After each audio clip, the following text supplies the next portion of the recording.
The psychology of those who can instantly spot a lie is often confused with coldness, arrogance, or even paranoia. But if you're here right now, it's because you know a very specific sensation, almost physical, that most people completely ignore. It's that exact moment when you meet someone new. You're at a dinner party or a work meeting. Someone walks into the room and owns the place. This person is charismatic, smiling, telling the best stories. Everyone around them seems hypnotized, laughing, nodding along, validating their presence. But you feel a knot in your stomach. While everyone else sees a born leader or a nice person, you saw something different. Maybe it was a smile that vanished a little too quickly when no one was looking. Maybe their tone of voice was just a half step above natural. Or maybe the heroic story they told had details that were too perfect, too rehearsed. You look around and feel like the odd one out. You think, why can't I just relax and like people like everyone else? And days or weeks later, the bomb drops. That person turns out to be a liar, toxic, manipulative, or incompetent. And all your friends say, wow, who could have imagined? You could. You imagined it in the very first second. The problem is, living like this is exhausting. It is draining to be the only one seeing the strings on the puppets while everyone else applauds the show. Society, and even pop psychology, often labels this as trauma, hypervigilance, or trust issues. They say you need to let your guard down, that you're too critical. But what if I told you this isn't your problem? What if this inability to be fooled by superficial charm isn't a curse, but a highly sophisticated evolutionary defense mechanism? Today, we were going to dissect the mind of someone who sees the truth before it has even spoken. We're going to understand why your brain processes patterns that others ignore and, most importantly, how to stop feeling guilty for instantly spotting liars and start using this skill as a tactical advantage. Because in today's world, your suspicion isn't a disease. It's your superpower. We're about to get started, but if this is the kind of subject that interests you, please go ahead and like the video and subscribe to the channel. So, let's dive in. Let's go deeper. Have you ever wondered why exactly you feel this physical discomfort when someone lies? It's not magic. It's pure biology screaming in your ear. Paul Ekman, the psychologist who mapped facial expressions, taught us that the human face has 43 muscles. These muscles can make over 10,000 combinations. When someone is being genuine, these muscles work in a perfect, synchronized symphony. But when someone lies, the orchestra goes out of tune. Think about this classic office scenario. Monday morning. Your boss calls an emergency meeting. He walks in with that motivational coach smile and says, "Guys, we have great news. We're going to restructure to optimize our processes, and everyone is going to grow from this." Half the room breathes a sigh of relief. They hear growth, optimization, they smile back. But you saw the leakage. In the millisecond before he opened his mouth to say great news, you saw his forehead muscle contract slightly upward and inward, the universal sign of fear and worry. You saw that his smile only moved his mouth, the zygomatic major muscle, but didn't create crow's feet around his eyes, the orbicularis muscle. It's a fake smile, a social smile. While your colleagues are already planning where to spend the bonus from this new phase, your stomach turns. Your brain processed the incongruence. Fear in the eyes plus smile on the mouth equals danger. You know that restructuring means layoffs. You know he's terrified of the numbers, not excited. This cognitive dissonance, seeing fear and hearing excitement, is what causes your exhaustion. It's like trying to walk in a straight line while the floor is moving. And this brings us to Friedrich Nietzsche. Why do you feel like the villain in this story? Why is it that if you comment to the coworker next to you, "Hey, the boss looked nervous, I think cuts are coming," he'll call you a pessimist, negative, or a magnet for trouble? Nietzsche explains this with the concept of the herd instinct. To the herd, the truth is dangerous. The truth causes panic. The lie that everything will be fine is the glue that keeps the group united and calm. Let's bring this to a family relationship example, which is where it hurts the most. Imagine that Sunday lunch. There is some aunt who everyone knows loves to make passive-aggressive comments about people as weight or salary. But the whole family plays the let's keep the peace game. She arrives and says to your cousin, "Wow, honey, you look so healthy. I can see you've been eating well." Everyone at the table smiles. Oh, that's just auntie being auntie, they think. They accept the social lie that it was a compliment or just an innocent observation. But you saw the glint of malice in her eyes. You noticed the pause before healthy. You know it was an attack. If you, in that moment, say, "Auntie, why are you criticizing her body?" you become the problem. You broke the social contract. The herd turns against you. Wow. Why create a scene? You take everything so seriously. She didn't mean any harm. They prefer the comfortable lie of the eccentric aunt over the uncomfortable truth of the toxic relative. Nietzsche would say that the free spirit you suffers because you refuse to take the anesthetic everyone else is taking. You see reality naked and raw. And the reality is that lying requires an immense cognitive load. The liar is always tense, always calculating. Remember that friend who canceled plans at the last minute? He sent a 2-minute voice note explaining in detail that the tire went flat, the mechanic took forever, the rain got in the way.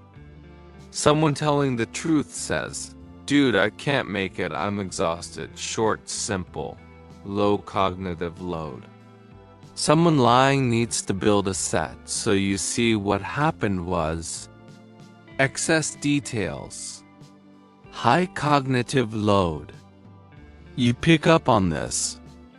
You listen to the audio and feel the effort, the construction, the architecture of the lie. And it is exhausting to live with architects of illusions all the time. That's why you prefer solitude. It's not because you hate people. It is because you hate the extra work of having to filter what is real and what is theater all day long. Now let's flip the script. Let us take all this baggage they say you have and turn it into your greatest competitive advantage. The world tries to convince you that being suspicious is a character flaw. You need to open up more, say the cheap self-help books. You need to trust the universe. That is terrible advice for someone with your capability. Niccolo Machiavelli, the father of modern strategy, would tell you to ignore that immediately. Machiavelli wasn't a villain. He was a realist. He said that he who tries to be good all the time among so many who are not good is destined for ruin. He teaches us to look at the verita effettual, the effective truth of things. Not how the world should be, honest, fair, transparent, but how it is, full of interests, masks, and power games. Let's apply this to your love life or friendships. Imagine you started seeing someone. The chemistry is great, the conversation flows. But on the third date, the waiter makes a mistake with the order. The person who until now was sweet to you changes their demeanor instantly. They treat the waiter with subtle contempt, icy impatience, and then go back to smiling at you as if nothing happened. Most people in love would ignore this. Oh, she's just stressed. It was just a bad moment. They'd project what they want to see, the ideal partner. You don't. The effective truth here is, this person has traits of narcissism or a lack of empathy for those they consider inferior. Now, here is the twist, the big turning point. Instead of suffering, instead of going home to cry thinking, why do I always attract people like this? Or instead of confronting the person right there and ruining the night, use this as a data advantage. You just got a spoiler for the future of this relationship. You know months in advance how this person will treat you the day you are no longer useful to them or the day you make a mistake. That's not sad. That is power. Think about the money you save. Think about the years of therapy you save. While your friends spend 2 years in a toxic relationship only to discover what you saw on the third date, you can strategically exit in the second week. Let's go to another example. Business and money. You're about to close a partnership or hire a service. The salesman is slick, speaks well, promises the moon and stars. But every time you ask a specific question about deadlines or guarantees, he looks away, scratches his nose, a classic sign of autonomic discomfort, and answers with a generalization. Don't worry about that, we'll handle it. We're partners. The optimist would sign the contract, excited by the smooth talk. You, the suspicious one, smelled smoke. Your paranoia makes you ask the question no one wants to ask. It makes you read the fine print of the contract. It makes you ask for previous references. And guess what?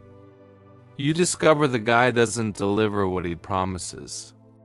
You just saved your assets because you trusted your gut, not the salesman's smile. The solitude you feel, that feeling of being on the sidelines, is actually your watchtower. While everyone is dancing on the deck of the Titanic, drinking champagne and celebrating the voyage, you are the only one who saw the iceberg miles away. Will they call you a killjoy? Yes. Will they say you're negative? Yes. But when the ship hits, who's going to be ready with the lifeboat? You. So stop fighting your nature. Accept that your mind works on a different frequency. You are an auditor of reality. Machiavelli would say that knowing the truth before others is the supreme definition of power. Don't use this power to become bitter. Use it to position yourself. If you know your coworker is a manipulative gossip because you saw the signs, you don't need to fight with him. You just stop supplying ammunition. You become polite but superficial. You neutralize him before he even tries to attack you. That is the difference between being a victim of your sensitivity and being a master of your solitude. The information you pick up in the air isn't there to hurt you. It serves to armor you. Now you have the diagnosis and the right mindset. You know your perception is a gift. But how do you use this in practice without seeming like the jerk or the antisocial one? The amateur's mistake is confrontation. When the amateur detects the lie, he points the finger, he yells, he wants to prove he's right. That is emotional. And in social chess, whoever loses emotional control loses the game. The strategist does it differently. He uses 3 calculated moves. The first tool is the prolonged silence technique. When someone tells you an obvious lie, or tries to manipulate you with an exaggerated story, resist the urge to unmask them right then. Instead, do this. Maintain firm eye contact, and when the person finishes speaking, stay in absolute silence for 4 seconds. Count mentally 1, 2, 3, 4. For a liar, silence is unbearable. Their brain goes into panic mode. Does he know? Did my story not stick? Most of the time, the person themselves will start talking again to fill the void, and that's where they trip up, adding contradictory details. You didn't need to say a word. Silence did the dirty work for you. If silence isn't enough, use the second tool, the Columbo method. This is counterintuitive but genius. Pretend to be less intelligent than you are. When you detect the incongruence, ask for help to understand. Say something like, "Wait, sorry, I'm a bit slow with these things. You said you were at the office, but earlier you mentioned you left early. I got lost. Can you explain that again?" By doing this with a tone of humility and curiosity, you force the liar to reconstruct the logic of the lie. And as we saw, the cognitive load is high. They will stumble.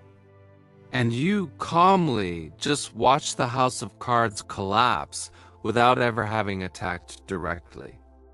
And finally, the third action, the mental file. This is for your peace of mind. Stop trying to change people. Stop getting angry because so-and-so is fake. When your radar goes off, don't react with emotion. React with the coldness of cataloging. Say to yourself, okay, record made. This person is the type who manipulates to get approval. Take that information, put it in a mental folder, and use it to adjust the distance. You don't need to kick the person out of your life with drama. You just need to stop giving them access to your intimacy. Having high perception in a world of appearances isn't easy. Sometimes ignorance seems like a blessing. But I guarantee you, the safety of knowing where you're re-stepping is worth the price of seeing what no one else sees. You are not alone in this trench. Your paranoia is your protection. Your silence is your weapon. If you want to transform this and other characteristics of your personality into a strategic advantage, subscribe now to Solitude Mastery. Here, we don't ignore reality. We master it. Which of these situations did you experience this week?